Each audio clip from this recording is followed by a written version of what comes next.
I first invite the Commission to take action on Draft Resolution ECN6 2016 L3 entitled Situation of and Assistance to Palestinian Women.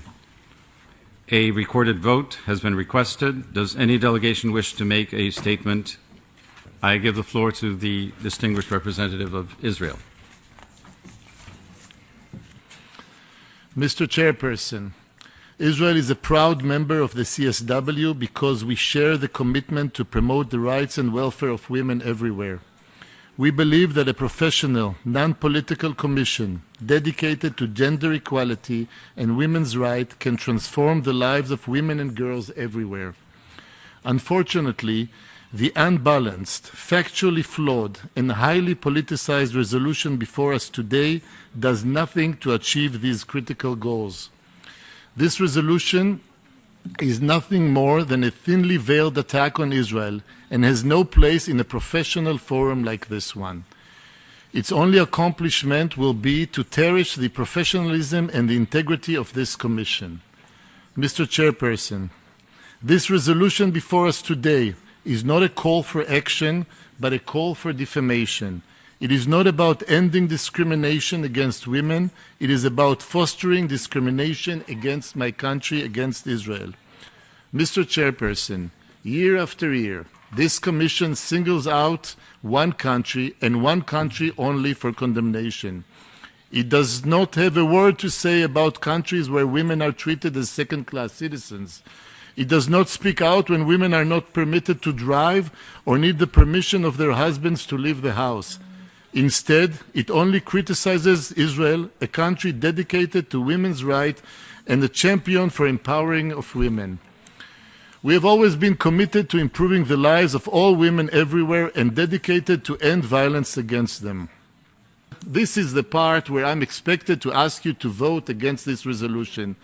I do so knowing that this call is futile.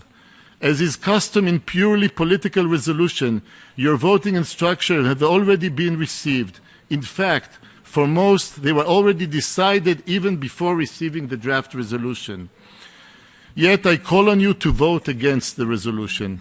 But just as important, I call on you to commit yourself to work to end this charade in which every year, in order to indulge the political whim of one party, we endanger the credibility of this Commission.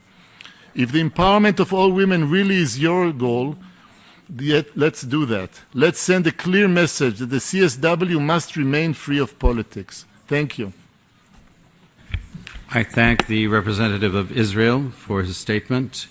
So I give the floor to the Secretary of the Commission. Delegation wishing to vote in favor of draft resolution contained in document L3, kindly press button number 2, the yes button. Delegations wishing to vote against the draft resolution, press button number 3, then no button. Delegation wishing to abstain, the abstain button. The result of the vote is as follows. In favor, 20. Abstentions, 11. Against, 2. It's hereby adopted, right?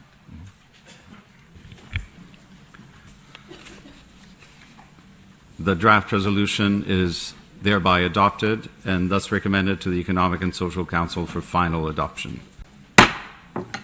Does any member of the Commission wish to make a statement in explanation of vote after the vote?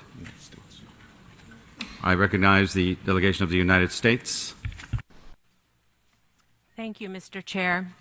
This year, we are disappointed once again with this resolution. We remain troubled at this body's insistence on including political elements and one-sided condemnations that detract from the real challenges at hand. We implore this Commission to refocus its energy toward our shared goals, as this resolution is unhelpful to all involved.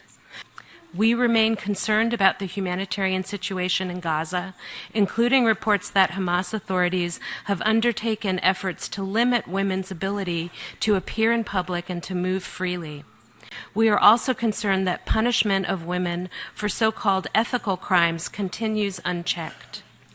The United States continues to believe that a comprehensive, just, and lasting peace between Israelis and Palestinians is achievable. Over many years, the United States has worked diligently to facilitate productive negotiations. It is our hope that one day a secure state of Israel and an independent, prosperous Palestine will peacefully coexist. The state of Palestine has asked for the floor. You have the floor. Thank you, Mr. Chair. And allow me at the beginning to extend, on behalf of the State of Palestine, our thanks and gratitude to the Chair and the members of the Group 77 and China for their sponsorship, support of this resolution that was just adopted by the overwhelming majority of the members of the Commission.